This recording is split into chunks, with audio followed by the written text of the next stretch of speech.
shown here with John Cheney, number 13. John Cheney's over there. John?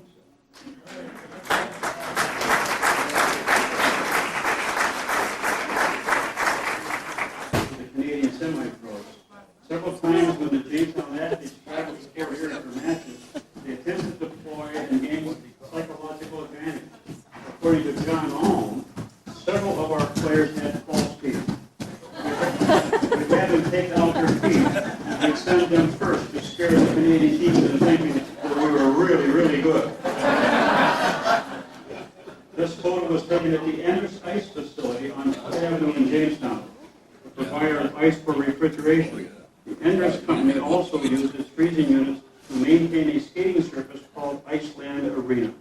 When the rink closed, the local hockey activity moved to the slab of ice in the barn, in a barn that was built by John Ohm in Venus Point.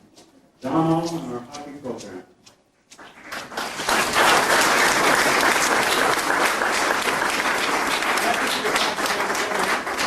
How many park bench? Well, it wasn't just one park bench. There was quite a few park benches.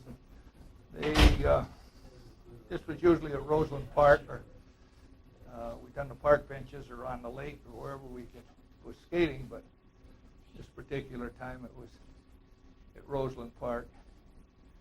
And the one thing I remember the most about Roseland Park is that on the end going out of town there was usually a mud hole. And you either skated around the mud hole or you went through it. And going through, the more you skated, the softer the ice would get. We was jumping park benches that night, and I think we had 4. And Oricum was around. Where the ice was soft, he kind of stumbled and went in, and instead of veering off, he tried to go over and he caught the top of the park bench. And of course, it was a little more stable than barrels. And it tripped him, and he went over.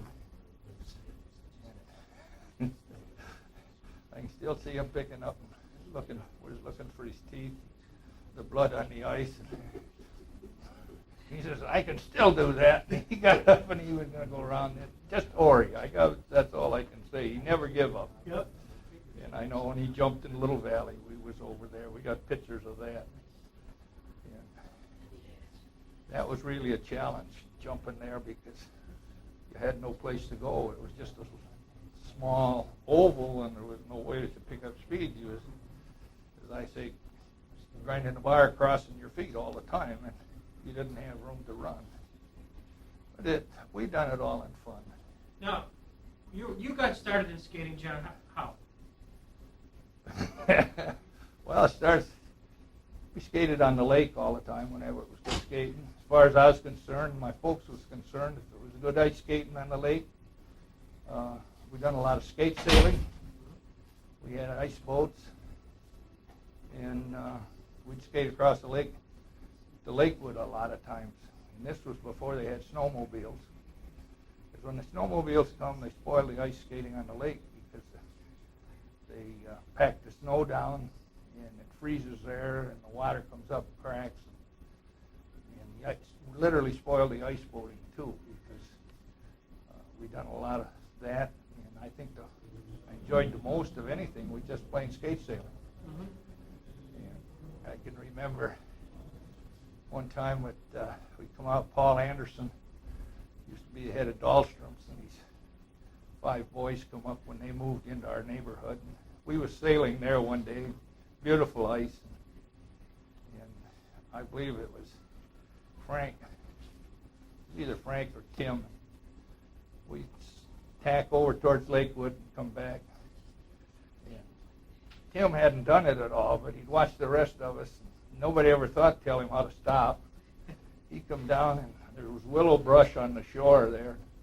He come in, and he hung on to the sail. He tipped it up, and he was up in the brush about 4 feet off the ground and tore the heck out of the sail. He was more worried about the sail, and we was more worried about Tim. But those are the things on skate sailing. And on ice boating was, I got a son that runs snowmobile a lot. They can run them over open water quite a bit.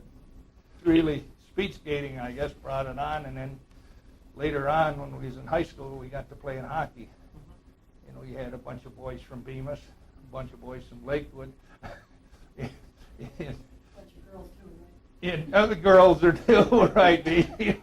And we'd have some games, and shin pads was the corner of cardboard boxes, and the equipment was a stick and a puck would fall. And we had a lot of fun playing hockey in that. And I know in several cases we had a team in Bemis, and we had a team in Flavanna and Greenhurst, the Hendrickson boys, which you'll see in the speed skating. And I remember Howard's name, but he had two older brothers that done a lot of speed skating. Dick Sherman was, you might say, he had a summer cottage just below us on the lake. He was on the Olympic committee for years. And he would take us kids, go to Lake Placid, all over. He treated us like kings.